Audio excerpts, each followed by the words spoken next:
Every rental property that I've fixed up and rented out, I've always experienced a different type of issue that I've never experienced before. So that's the one thing that's good about rental properties is it's a learn as you go type of business, and it's definitely something that even a beginner can learn.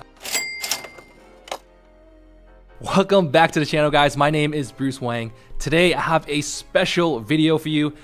I bought a rental property a few months ago back in May of 2019, and in today's video I'm going to update you guys with exactly how that is going. If you guys haven't seen the first video, go check that out now. But in today's video I'm going to dive deeper into the numbers because that first video that I put out, I did not really tell you guys exactly how much money the renovation cost was going to be because I didn't know exactly how much it was going to be. But today I have a clearer picture of the timeline that it will be finished and exactly how much that I paid for this property and everything like that. So let's jump right into the property here. I bought a duplex in May of 2019. It's been about 5 months now that I've been working on this project, getting contractors to come in and out, managing them, and finding out exactly how much I would need to pay for everything.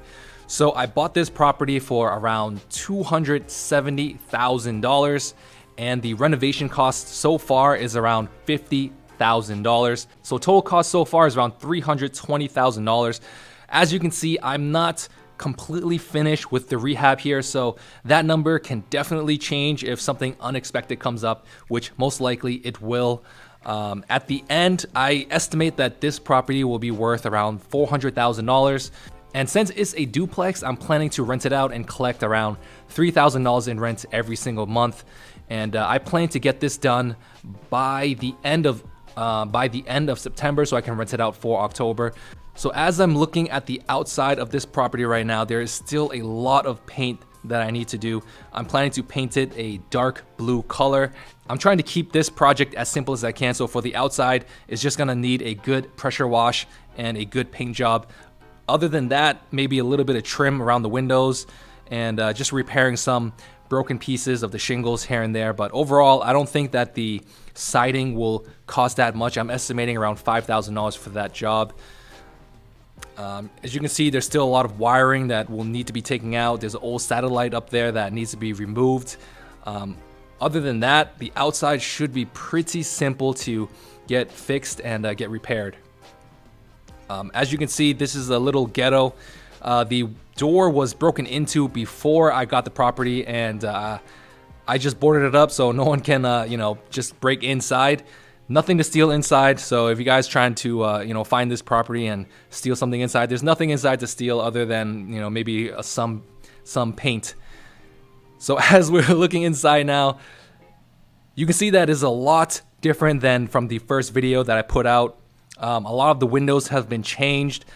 The entire place has been painted. New light fixtures, new cabinets. In the beginning, I did not know if I want to change out the old cabinets or not, but I made the decision to change out the cabinets, and I'm loving the way it looks. Pretty soon, I'm planning to put in new appliances, a new fridge, a new electric stove, and a new stove fan.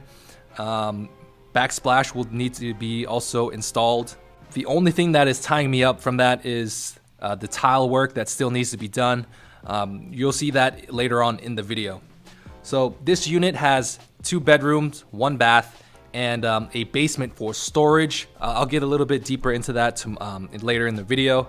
Light fixtures and stuff, door handles, they still need to be installed, but that's a very simple job. Most likely can get done in a day. So the only big pieces of work that needs to be done right now is just fixing up the bathroom. You can see that the bathroom still needs to be painted. I still need to add in that bath, the 3 walls for the bath. So as I'm looking around here, the plumbing is finished. Everything else in the bathroom is looking pretty good. I just need to install the toilet, the sink, some light fixtures, and the fan ceiling here. The fan and light fixture is very important for bathrooms because you don't want mold to grow on there. So I always include a fan and a light fixture all in one. So as I'm looking at the hardwood floors here, you can see there's a lot of compound, there's a lot of dust, there's some paint on there. That is really easy to get fixed. The job for the hardwood floors for both units will total to around $2,000, less than $2,000. So I I just need to call the guy to come get it done. He said he can do it in less than 2 days. One thing that I did not know before is that when you're fixing windows and stuff, you can fix that last. It is really easy to get done. All you have to do is just pop out the window, bring the window to a glass shop, and they fix it up for you, and they just replace it for you and just pop it back on. And I didn't know it was that easy, but apparently it is. Right now, I'm giving you a quick look into the living room, very spacious living room. So one thing that one issue that I had that was pretty serious when it came to this property was that I had a stop work order issued on my property, which basically means that one of my contractors didn't pull the permits when they're supposed to get pulled, and the home inspector of the city, they came in and told everybody to stop working until I got my permits. There was a fee that I had to pay, and the contractors, I got pretty mad at my contractors, but they rectified the situation pretty quickly within a week. So luckily, that wasn't too bad of an issue, but hopefully nothing happens that serious later down the line. I'm not a professional when it comes to rental properties or anything like that. I just try to do this. I try to keep everything on a budget, and whenever an issue pops up, I just ask a lot of questions with my contractors. I find out solutions online, and that's how I usually fix issues whenever they come up. Every rental property that I've fixed up and rented out, I've always experienced a different type of issue that I've never experienced before. So that's the one thing that's good about rental properties, is that it's a learn as you go type of business, and it's definitely something that even a beginner can learn. I learned all my stuff from books, which I'll recommend you guys later on in the video. So right now I'm giving you a tour of the second unit. The second unit is a tiny bit smaller, probably by like 50 square feet. But this unit is going to be rented out a little bit cheaper. I'm planning to rent this unit out for about $1,400 to $1,500, depending on how well and that is another interruption from the fire truck. Drop a like for these annoying fire trucks. You guys know what to do. Smash the like button. So now we're in the bathroom here. You can see the tile work has been installed. I'm waiting for that to get grouted. Hopefully it gets grouted in the next few days so I can speed up along this renovation here. Again, this bathroom is the exact same as the last bathroom that we saw. A lot of plumbing needs to get installed as well. The kitchen here is a little bit smaller than the first unit's kitchen. In the first unit, I'm planning to rent that out for around $1,500 to $1,600 because that side also comes with the basement for storage. The cabinets were removed in this unit. Go back into the first video if you guys want to see what it looked like, or go onto my Instagram where I update you guys daily with this renovation project. I always go check up on this property. So I always go check up on this property every single day just to make sure all my contractors are moving along. Going through this property every single day, I don't really notice how much of a difference there was from when I first bought it, but there is a really big difference, and I would say I'm like 60% done with the project because I would say I'm 60% done with this project so far, and the rest of the project would only take a few weeks for me to finish. So as I'm showing you guys the lawn right now. I do all of this landscaping work myself. I had a really big issue when I first took care of this lawn because I neglected it for probably over a month, and the grass just overgrew. And don't let your grass grow over like 10 inches long. Make sure you mow that every single 3 weeks at maximum. Like, make sure you mow it at least every 3 weeks. I never had to take care of lawn before, so that's something that I've learned along the way. So before we go into the basement, I just have to let you guys know this is the biggest issue that I had when it comes to this project. I had a really difficult time with the basement, so first priority for this property is to pass all inspections, to pass the plumbing inspection, electrical inspection, and occupancy permits and stuff like that. So once I get that all finished and done, I could technically move in tenants right away. And for the last few months, I've been talking with my contractors, and the best case scenario when it comes to the basement is to just use it as storage. No one can live in the basement because of many reasons. It's really strict in my area when it comes to making the basement livable, but the last property owner lived in their basement and they rented out the upstairs unit. So that is why I was having a really difficult time with this property.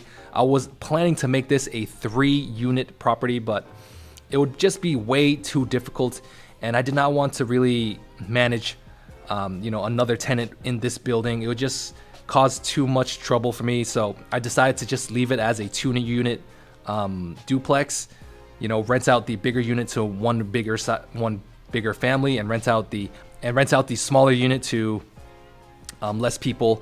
The basement needs a lot of work. When it comes to the basement, all I'm gonna do is just clean it, paint it, fix the drop down ceilings, and it's definitely gonna look a lot better than it does right now. Right now, it just looks like complete trash because there was just so much work that needed to be done upstairs. So there's still a lot of stuff that I need to throw away. You can see that there's a lot of the old baseboard heating on the left side here. And on the right side, all that is just new installed baseboard heating. The plumber put that in last week, I believe. The paint, I'm gonna go with a really uniform color. It's just gonna be an off-white paint, very similar to upstairs. And once this is all said and done, it is gonna look a lot better. It's gonna look amazing because right now it's just dirty. It is just really dirty. It's just been really neglected for the last few months. Even the last owner neglected it. You can see that pile of dirt on the side over there. And all the tiles and all the drop down ceiling is just completely outdated. That all needs to be replaced, but luckily it's not that expensive to redo all that drop down ceiling. Drop down ceiling is relatively cheap. So how did I know that this was an illegal 3-family unit? Let me turn on the light here for you guys really quickly. So right now we're looking at the kitchen. A kitchen should not be in the basement. This property is only zoned for a 2-family unit. And the last property owner, I guess he was trying to be slick or whatever. He lived in the basement.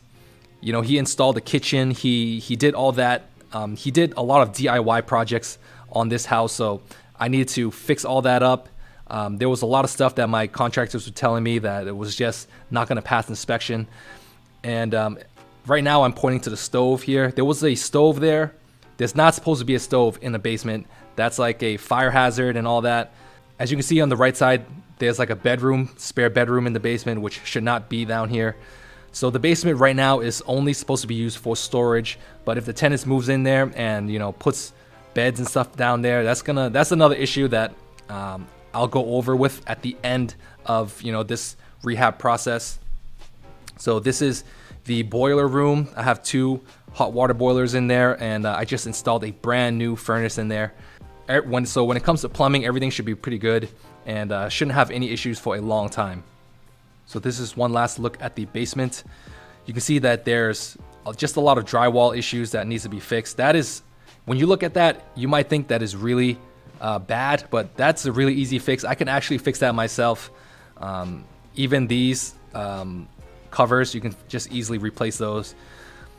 Stuff like that. Before I started real estate investing, I thought it was really difficult to do, but technically but in actuality, it's really easy to fix. So I learned a lot when it comes to fixing up houses from my first one and this one, and it's an ongoing process. I'm not gonna know everything.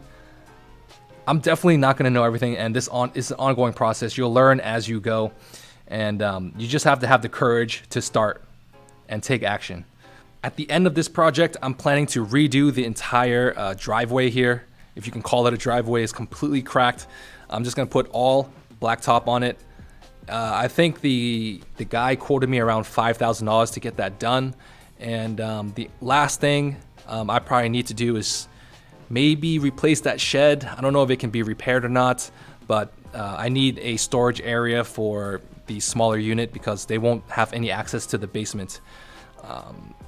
That shed is pretty creepy inside, and when I was doing the work around here, there was a dead skunk behind that shed. It was completely disgusting, but I did not want to pay people, you know, $200-300 to get rid of that and fix up all the landscaping. So I kind of did that in my spare time when over the weekend when I didn't have anything else to do. I just came here and completely redid the entire landscaping, just cleaned it up, and it looks a lot better. It looks 10 times better than how it did before.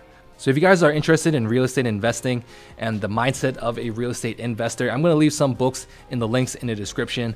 Some of them down there are pretty beginner friendly and some are a bit more advanced. So I recommend you guys go check those out. You guys can get them off Amazon. I don't usually read my books. I actually get the audiobook version and I listen to them as I'm working out or as I'm doing some of the work on you know, my rental properties and stuff.